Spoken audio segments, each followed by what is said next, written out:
Hi everyone and welcome to JK Exam Cracker. So guys, I hope you all are fine and doing well. बहुत time के बाद आप लोगों के साथ मुलाकात हो रही है।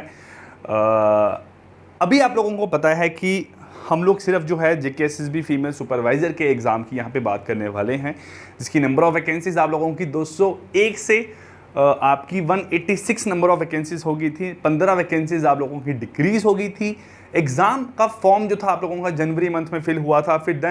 फिर से JKSSB के एंड से जो है फॉर्म ओपन किए गए और मार्च मंथ में आप लोगों का एग्ज़ाम फिर फिल करवाया गया।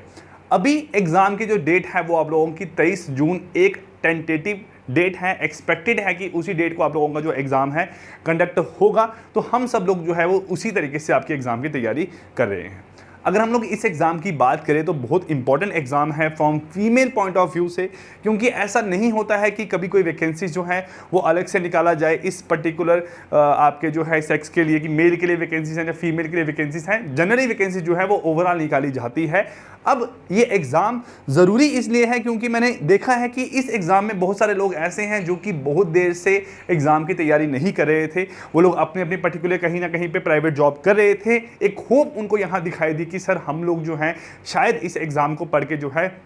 एक गवर्नमेंट जॉब का जो हमारा सपना था वो पूरा कर सकते हैं। अब देखो 23 जून आप लोगों की एग्जाम डेट आ गई है। आप लोगों को पता है कि हमने 2 मॉक कंडक्ट किए थे, मॉक 1 और मॉक 2 एनालिसिस। मैंने आप लोगों को बताया कि उसका जो है एक एक्सपेक्टेड कट ऑफ क्या गया था, कितने नंबर ऑफ बच्चे जो थे वो आप लोगों के दोनों मॉक में अपेयर हुए थे और क्या कारण है कि आप लोगों का जो स्कोर है वो ज़्यादा नहीं आ पा रहा है। देखो एग्ज़ाम क्रैक करना है तो आपको पता है कि अगर 120 नंबर का एग्ज़ाम है उसमें अगर आप लोग 60 नंबर लेके आ रहे हो तो आपका एग्ज़ाम तो ऑब्वियसली बात है क्लियर नहीं होने वाला है। अगर आप लोग जो है एग्ज़ाम को इस तरीके से देख रहे हो कि हमें ना ही कोई कैटेगरी देखनी है, ना ही कोई हमारा जो है हमारे पास कोई सर्टिफिकेट है, हमें वो देखना है, तो आप लोग ये मान के चलो कि जनरल के हिसाब से अगर आप एग्ज़ाम की तैयारी कर रहे हो तो आपको एटलीस्ट जो है 120 में से 90 प्लस मार्क्स चाहिए ही चाहिए आप लोगों को एग्ज़ाम को क्वालिफाई करने के लिए। अगर इतने मार्क्स नहीं आ रहे हैं तो कहीं ना कहीं पर आप लोगों की वीकनेसेस लाई कर रही है। मैंने दोनों मॉक में कुछ बच्चों के जो है एनालिसिस किया। देखो हमारे पास अगर 1000 बच्चे जो है अपेयर हो रहे हैं मॉक टेस्ट में, तो ऐसा तो नहीं है कि मैं हर एक बच्चे का जो है मॉक टेस्ट एनालाइज करूंगा। जनरली मैंने जो है रैंडमली बीच में से कुछ बच्चों के जो है स्कोर पिक किए और मैंने देखा कि उन लोगों का क्या यहाँ पे जो है कारण है कि उनके मार्क्स जो हैं वो पहले मॉक में भी कम है और दूसरे मॉक में भी यहाँ पे आप लोगों के कम है। और थर्ड मॉक टेस्ट आप लोगों का कंडक्ट होने वाला है कल शाम को 4 बजे आप लोगों को अवेलेबल हो जाएगा। कोर्सेज अवेलेबल हैं। जिसको फीमेल सुपरवाइजर का कोर्स चाहिए तो कोर्स आप लोगों का 499 का अवेलेबल है। बानू मैम का सेपरेट कोर्स अवेलेबल है और मॉक टेस्ट सीरीज भी सेपरेटली आप लोगों की अवेलेबल है ऑन एप्लीकेशन। हम बात करें आप लोगों के मॉक टेस्ट की तो हमने बताया कि मॉक टेस्ट 1 का जो स्कोर था वो आपका 70 से 75 के बीच में रहा और मॉक टेस्ट 2 का जो आप लोगों का स्कोर है वो आप लोगों का 72 से 77 के बीच में यहाँ पे आप लोगों का रहा। थर्ड मॉक टेस्ट कल कनेक्ट होगा आप लोगों का 4 बजे। और मैं इतना बता दूं कि 24 मई तक ना, देखो हमारे पास जो है बच्चे कुछ मॉक टेस्ट में है, कुछ फुल कोर्स में है, कुछ हमारे पास डिफरेंट कोर्सेज में बच्चे हैं जो जहाँ पे हम लोगों ने मॉक टेस्ट अपलोड किए हुए हैं। तो हमारा जो फर्स्ट मॉक है वो अभी तक 24 मई तक जो है वो 1728 बच्चे जो हैं इसमें अपेयर हुए हैं और इन 1728 में सिर्फ आप लोगों के 16 स्टूडेंट जो हैं वो आप लोगों के अबव 100% मार्क्स लेके आ रहे हैं। ठीक है, अबव 100% मार्क्स लेके आ रहे हैं। और हम लोग बात करें मॉक टेस्ट 2 की तो अभी तक जो है आप लोगों के 943 बच्चे अपेयर हुए हैं और उस 943 बच्चों में आपके सिर्फ 7 बच्चे जो हैं वो आपके 100 प्लस मार्क्स लेके आ रहे हैं। जनरली जब हम लोग यहाँ मॉक टेस्ट देखते हैं जो बच्चों का स्कोर आ रहा है तो हम लोग वहाँ पे ये एनालाइज करते हैं कि देखो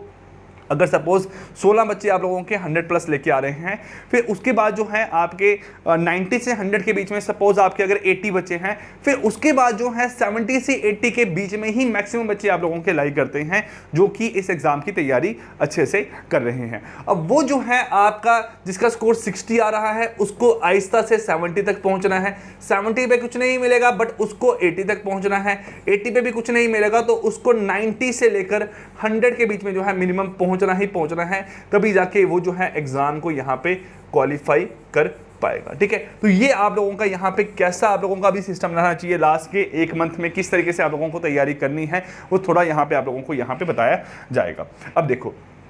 एक बहुत सारा बर्डन आप लोगों के दिमाग पे अचानक से यहाँ पे आ गया है। वो बर्डन क्या है कि सर एग्जाम का सिलेबस हम लोगों ने अभी तक तैयार नहीं किया है। ठीक है, मैं बच्चों की बात कर रहा हूं जिनसे बात होती है, जो बर्डन बच्चे फील कर रहे हैं, उनका सबसे पहला रीजन जो यहाँ पे रीजन है उनका, वो ये आ रहा है कि सर हमने एग्जाम का सिलेबस ही अभी तक तैयार नहीं किया है। देखो पहली बात तो जिन बच्चों ने फॉर्म का जो फॉर्म फिल किया था जनवरी मंथ में, अगर वो अभी भी आके ये बातें बोल रहे हैं तो इसका मतलब वो लोग एग्जाम को लेकर सीरियस नहीं है। हाँ, जो बच्चों ने फॉर्म लेट फिल किया था मार्च मंथ में,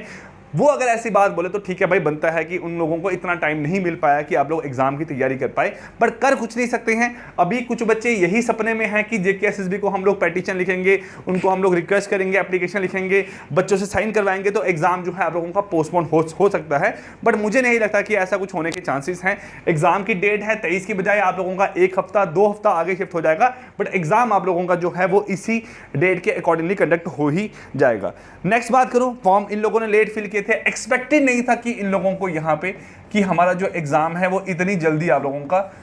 कंडक्ट हो जाएगा। उन लोगों को यही लग रहा था कि जेकेएसएसबी जैसे एग्जाम का फॉर्म फिल करवाता है, उसके 2 साल बाद एग्जाम लेता है, तो इसी तरीके से इस बार भी एग्जाम आप लोगों का लिया जाएगा। ठीक है, थर्ड बात करूं कि जिन लोगों ने आप लोगों के यहाँ पे फॉर्म जो थे वो आप लोगों ने यहाँ लेट फिल किए थे। ठीक है, आप लोगों का फॉर्म यहाँ पे लेट फिल हुआ था। हाँ ठीक है भाई, इन लोगों का रीज़न बनता है कि हम लोग एग्जाम की तैयारी नहीं कर पाए क्योंकि हमने फॉर्म ही लेट फिल किया था, तो हमें इतना टाइम यहाँ पे नहीं मिला। नेक्स्ट बात करूं यहाँ पे आप लोगों की, सर एज निकल रही है। ठीक है, कुछ बच्चे ऐसे हैं जिन लोगों की एज निकल रही है, अब ये कुछ लास्ट अटैम्प्ट हैं उन लोगों के, आगे में भी वो एग्जाम का अटैम्प्ट यहाँ पे नहीं दे पाए, उन लोगों को जो है वो एग्जाम जो है यहाँ पे क्रैक करना बहुत ही ज़रूरी है। बहुत ज़रूरी है उन लोगों को यहाँ पे एग्जाम को क्रैक करना, क्योंकि देखो पहली बात तो ज़रूरी सब लोगों के लिए है। अगर कोई बच्चा ऐसा है जो कि 23 साल में नौकरी मिल जाती है तो भाई बहुत बढ़िया है, लाइफ उसकी आगे पूरी स्मूथ चलती रहेगी। जिसका टाइम निकल गया है, लास्ट टाइम में ये एग्जाम की तैयारी कर रहे हैं, तो उन लोगों के लिए तो बहुत ही ज़्यादा यहाँ पे कंपलसरी है, ज़रूरी है इस एग्जाम को निकालना, अदरवाइज जो है आगे लाइफ बहुत टफ आप लोगों की हो जाएगी। अब हम बात करें जो आप लोगों का यहाँ पे सिलेबस है, देखो सिलेबस कैसा है आप लोगों का, यहाँ पे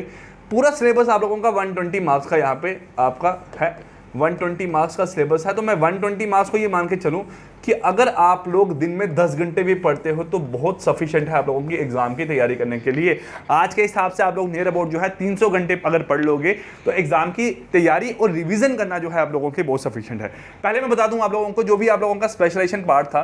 भाई, इसमें हम लोगों ने आपको रिविजन करवा दी है, और अभी हमारे यूट्यूब चैनल पर एक मॉक टेस्ट कंडक्ट हो रहे हैं जो कि कैसे हैं आप लोगों के टॉपिक वाइज नहीं बोल सकते इसको हम लोग यहाँ पे यूनिट वाइज बोल सकते हैं। यूनिट वाइज आप लोगों के मॉक टेस्ट कंडक्ट हो रहे हैं। यूनिट 1 का मॉक टेस्ट कंडक्ट हुआ था। 3 चीज़ें आप लोगों ने करनी है, एक आपने यहाँ टेलीग्राम पे, एक हमारा जो यूट्यूब चैनल है, और एक जो हमारा एप्लीकेशन है जेके एग्जाम क्रैकर नाम से, तीनों चीज़ें आप लोगों को अवेलेबल है, यहाँ पे आप लोगों ने जुड़े रहना है। अब जिन बच्चों ने कल यूनिट 1 का जो था एक क्लास पढ़ी, जो बानू मैम ने आप लोगों को 60 एमसीक्यूज करवाए थे, हर टॉपिक पे 10-10 एमसीक्यूज थे आप लोगों के, तो उसकी जो फाइल थी वो टेलीग्राम पे अपलोड की है और आपकी एप्लीकेशन पे अपलोड की है, और यूट्यूब पे आप लोगों की वहाँ क्लासेस कंडक्ट की जा रही है। अब जो 120 मार्क्स का सिलेबस था, मैं इसको ये मान के चलूँ कि सर 60 मार्क्स जो थे वो आप लोगों के जनरल थे, और 60 मार्क्स आप लोगों के यहाँ पे स्पेशलाइजेशन का जो पार्ट है, जो आप लोगों का स्पेशल पार्ट है सोशियोलॉजी का, वो आप लोगों का यहाँ पे है, और ये मेरे पास आप लोगों का यहाँ पे जनरल पार्ट है। अब देखो,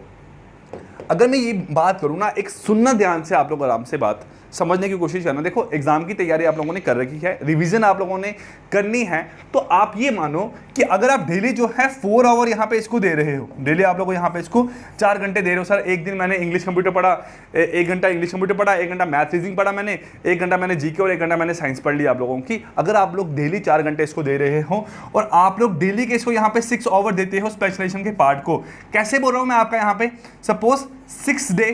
और आप लोगों ने यहाँ पे पर डे जो है वो आप लोगों ने एक चैप्टर यहाँ पे पढ़ लिया,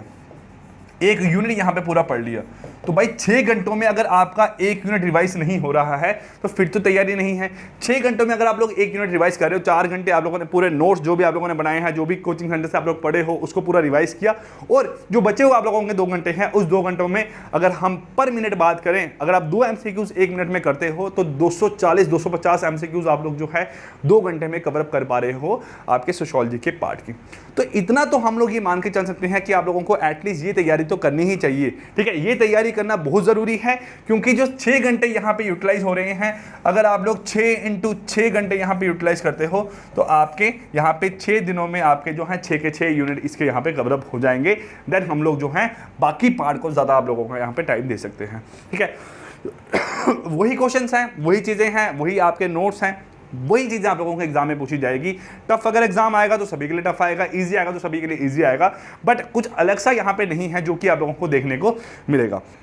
उसके साथ यहाँ बात करूँ कि जो भी स्टूडेंट अभी यहाँ पे एग्जाम दे रहे हैं, कुछ बच्चे ऐसे हैं कि हमारे पास देखो दो तरह के स्टूडेंट आप लोगों के एग्जाम जो दे रहे हैं। एक बच्चा वैसा है जो कि आप लोगों का जो कि 2-3 साल से आप लोगों का यहाँ पे एग्जाम दे रहा है, ठीक है, जिसने लास्ट JKPSI दिया, VLW दिया, आपका जूनियर असिस्टेंट दिया, पटवारी दिए, सारी एग्जाम आप लोगों ने दिए हैं। और कुछ बच्चे ऐसे हैं जो कि आप लोगों के यहाँ पे 2022 के और 2023 के पास आउट है, जो कि फर्स्ट टाइम यहाँ पे एग्जाम देने जा रहे हैं। देखो अब ये बात मान के चलो कि इन दोनों बच्चों में इस एग्जाम को लेके कुछ भी यहाँ पे डिफरेंट नहीं होगा, क्योंकि सभी के लिए एग्जाम डिफिकल्ट ही रहेगा। क्योंकि जो आपका एक सोशियोलॉजी का पार्ट है, 60 मार्क्स का मैक्सिमम पार्ट जो आप लोगों का है, वो दोनों के लिए नया है। दोनों बच्चों ने यहाँ पे इसको पढ़ना ही था, इसके बिना तो एग्जाम आप लोगों का यहाँ पे क्वालिफाई नहीं हो पाएगा। तो स्टूडेंट जो कम्युनिटी है यहाँ पे ये भेदभाव नहीं हो सकता कि पहले का पढ़ा हुआ है या पहले का नहीं पढ़ा हुआ है, मुझे आता है नहीं आता है, ऐसा कुछ नहीं आप लोगों का यहाँ पे रहेगा। अब मैं बच्चों में एक कमी यहाँ पे देखता हूँ, जैसे मैं सपोज बात करूँ, मैंने मॉक 1 और मॉक 2 यहाँ पे एक बच्चे का देखा, ठीक है, मॉक 1 और मॉक 2 में देखा कि उसके इस मॉक में इंग्लिश में आप लोगों के सपोज 4 नंबर थे, तो सेकंड मॉक में भी उसके इंग्लिश में 4 नंबर ही आ रहे हैं। मतलब आप लोग ये नहीं एनालाइज कर पा रहे हो कि हमारा जो कंपोनेंट वीक है, जिसमें आपके 10 में से 10 नंबर होने चाहिए, उसमें आप लोग 4 नंबर अगर लेके आ रहे हो, तो अगर उस बच्चे के मॉक 3 में भी आगे जो है वो आप लोगों के इंग्लिश में 4 ही नंबर आते हैं, तो ये मान के चलो कि भाई कुछ इंप्रूवमेंट नहीं हुई आप लोगों के मॉक टेस्ट के थ्रू। आप लोगों को कुछ नहीं पता लग रहा कि हम लोगों ने पढ़ना है कि नहीं पढ़ना है। एग्जाम में क्वेश्चन देखो हम लोग किस तरीके से अटेम्प्ट कर सकते हैं। कोई क्वेश्चन एग्जाम में हम लोगों ने देखा, इसके हमारे पास क्या क्या रिजल्ट हो सकते हैं। देखो, एक हमने अटेम्प्ट किया, ठीक है, अटेम्प्ट किया और करेक्ट अटेम्प्ट हो गया। एक हम लोगों ने यहाँ पे इस क्वेश्चन को अटेम्प्ट किया और हमें यहाँ पे गलत अटेम्प्ट हो गया। एक हम लोगों ने यहाँ पे इसको नॉट अटेम्प्ट किया और मुझे यहाँ पे इसके जो क्वेश्चन था उसमें डाउट था कि सही भी हो सकता है, गलत भी हो सकता है। और एक है जब मैंने इसको अटेम्प्ट नहीं किया और मुझे उस टॉपिक के बारे में कुछ भी पता नहीं था। तो आप लोग क्या कर सकते हो भाई, एक नोटबुक लेके, एक अपनी कॉपी लेके उसको 6 पार्ट में डिवाइड करो। क्योंकि देखो आप लोगों का एक पार्ट है इंग्लिश कंप्यूटर, मैथ, रीजनिंग, ठीक है, साइंस, जीके और आप लोगों का यहाँ पे सोशियोलॉजी। अगर एक पूरी नोटबुक को आप लोग 7 पार्ट में डिवाइड करते हो ना, अब देखो जो क्वेश्चन आप लोगों के सही हो रहे हैं वो क्वेश्चन आप लोगों के कहीं पे भी गलत नहीं होंगे, वो आप लोगों के हमेशा यहाँ पे सही ही होंगे। अटेम्प्ट नहीं किया, ठीक है, अटेम्प्ट आप लोगों ने यहाँ पे नहीं किया तो ठीक है भाई, कोई बात नहीं, अटेम्प्ट नहीं किया और अटेम्प्ट करने के बाद भी आप लोगों का गलत हो गया। मैंने क्या बोला था, अटेम्प्ट किया और अटेम्प्ट करने के बाद भी अगर आप लोगों का गलत हो रहा है तो उसको इंप्रूव करने की कोशिश करो, उसको नोट करो। जब आप लोग देखोगे ना 1 मंथ के बाद, जब आप लोग सपोज यहाँ पे आप लोग 16 जून को अगर आप लोग अपने नोट्स उठा के देखोगे ना, तो आप लोग देखोगे कि मेरे हर टॉपिक में near about 4-4, 5-5 question per day गलत हो रहे थे अगर आपके, तो आपके लास्ट में 200-300 क्वेश्चन के यहाँ पे सेट बन जाएंगे। तो किस्मत अच्छी रही, जो आप लोगों ने अटेम्प्ट करके भी गलत किया था वो आप लोगों को यहाँ पे बहुत सारी इंप्रूवमेंट कर देगा। अब जो डाउट थे उसको भी यहाँ पे नोट करो कि देखो भाई क्या डाउट था आप लोगों को, क्या उसके कंसेप्ट आप लोगों के क्लियर नहीं थे, और ये देखो जो मैंने टॉपिक नहीं पढ़े हैं उनको मुझे यहाँ पे कैसे पढ़ना है। वो जो आप लोगों का 10 घंटे का टाइम है डेली पढ़ने का, उस 10 घंटे को आप लोग 11 आवर में यहाँ पे कन्वर्ट कर लो, ताकि आप लोग जो है उस 1 घंटे में जो टॉपिक आप लोगों को नहीं आता है वो आप लोग यहाँ पे तैयार कर पाओ। ठीक है, अगर ये भी नहीं कर पाते हो तो एग्जाम की तैयारी करना छोड़ दो, क्योंकि जो चीज़ें मैंने बताई है ये बहुत कंपलसरी है हर एक स्टूडेंट के लिए, ताकि वो एग्जाम को क्रैक कर पाए, उसकी तैयारी अच्छे से कर पाए। और लास्ट का जो 1 मंथ रहता है ना, देखो पूरे साल आप लोगों ने क्या पढ़ा डिपेंड नहीं करता आप लोगों का, ठीक है, ज़्यादातर केसेस में, बट लास्ट के जो 1-2 मंथ का टाइम होता है ना, अगर आप लोगों ने उस टाइम पे अच्छे से सब कुछ पढ़ लिया तो भाई एग्ज़ाम यहाँ से ही बहुत सारे बच्चे जो हैं वो निकाल के ले जाते हैं। बहुत सारे बच्चे ऐसे होते हैं लास्ट 2 महीनों में अपने आप को कहीं छुपा दिया, 15 घंटे 16 घंटे पढ़ रहे हैं, मतलब जितना टाइम मैक्सिमम हो पाता है उतना पढ़ते हैं वो लोग, और एग्जाम को 2 मंथ में ही तैयारी करके निकाल लेते हैं। हार्डली ये नहीं बोलूँगा सभी, तो आप लोग ये मानो कि अगर 186 आपके नंबर ऑफ वैकेंसीज हैं तो कोई 5 बच्चे ऐसे आप लोगों के यहाँ पे होंगे जो इतना हार्ड वर्क आप लोगों का करेंगे। ये उन लोगों को बता रहा हूँ जिन लोगों को ऐसा लगता है कि सर एग्जाम की तैयारी ही नहीं है, पेपर जल्दी आ गया, सिलेबस तक कंप्लीट नहीं है, मैंने कोर्स नहीं ज्वाइन किया था अभी आप लोगों का, मैंने यहाँ से नहीं पढ़ा था, मैंने वहाँ से नहीं पढ़ा था, मेरे को गाइडेंस अच्छी नहीं थी, मुझे नहीं पता था कहाँ से क्या चीज़ें आप लोगों को मिलनी है। तो वो बच्चे जो हैं वो अगर लास्ट 2 महीनों में भी एक प्रॉपर तरीके से हर एक चीज़ों को यहाँ पे कवरअप कर लेते हैं तो उनका एग्जाम क्रैक हो जाता है। और बचा हुआ 1 मंथ जो है वो कैसे आप लोगों को यूटिलाइज करना है और कहाँ पर करना है और कैसे करना है वो आप लोगों को यहाँ पे पता होना चाहिए, ठीक है। और मैं यहाँ बात करूँ आप लोगों का कि अगर आप लोग इंप्रूव कभी नहीं करोगे ना, अगर आप लोगों का जो वीक सेक्शन है उसको वीक ही रहने दोगे, उसको इंप्रूव नहीं करोगे, तो कुछ नहीं मिलने वाला है आप लोगों को इन फ्यूचर जाके। आप लोगों का जो रिजल्ट है वो वैसा ही रहेगा कि हम लोग जो है 70 मार्क्स लेके आ रहे हैं और आके यहाँ पे रोगे कि सर मेरा एग्जाम जो है 5 नंबर से रह गया, 10 नंबर से रह गया, 15 नंबर से रह गया, थोड़ी तैयारी और कर लेता तो शायद मेरा एग्जाम जो है क्वालिफाई हो जाता। कोशिश करो, हर एक बच्चे के लिए ज़रूरी है भाई, कहीं से भी पढ़ रहे हो, कहीं के भी मॉक दे रहे हो, एक बहुत ज़रूरी चीज़ है कि 90 प्लस नंबर जो है वो आप लोगों के आने चाहिए। शुरू में एक मॉक में नहीं आए हैं, 2 में नहीं आए हैं, तो भाई एटलीस्ट 3rd 4th 5th में 6th में 7th में आप लोगों के इतने नंबर आने चाहिए। एक कट ऑफ जो है वो इतना ही आप लोगों का लाई करेगा एग्जाम के रिजल्ट आने के बाद। ध्यान से रखना 90 का 88 हो सकता है, बट ऐसा नहीं होगा कि आप लोगों का जो कट ऑफ है वो आप लोगों का 80 से नीचे जाएगा, ऐसा नहीं होगा आप लोगों का। तो ये कोशिश करोगे अगर आप लोग यहाँ पे, तो एग्जाम में 2-4 5 नंबर आपके ऊपर नीचे ज़रूर होंगे। और हाँ, जो भी मॉक टेस्ट आप लोग देते हो, सपोज मॉक टेस्ट 1 दिया, मॉक टेस्ट 2 दिया आप लोगों ने यहाँ पे, इसमें आपके 30 क्वेश्चन गलत है, इसमें आप लोगों के यहाँ पे 30 क्वेश्चन गलत है, उसको नोट करो और उसको डिवाइड करो अपने किस पार्ट में, attempted, not attempted, attempted but incorrect और डाउट था, मैंने अटेम्प्ट नहीं यहाँ पे इसको किया। तो ये सब चीज़ें आप लोग देख के चलो, तभी आप लोगों का एग्जाम जो है वो क्वालिफाई हो जाएगा, ठीक है। और बाकी जो भी चीज़ें हैं आप लोगों को मैंने बताया है कि जो भी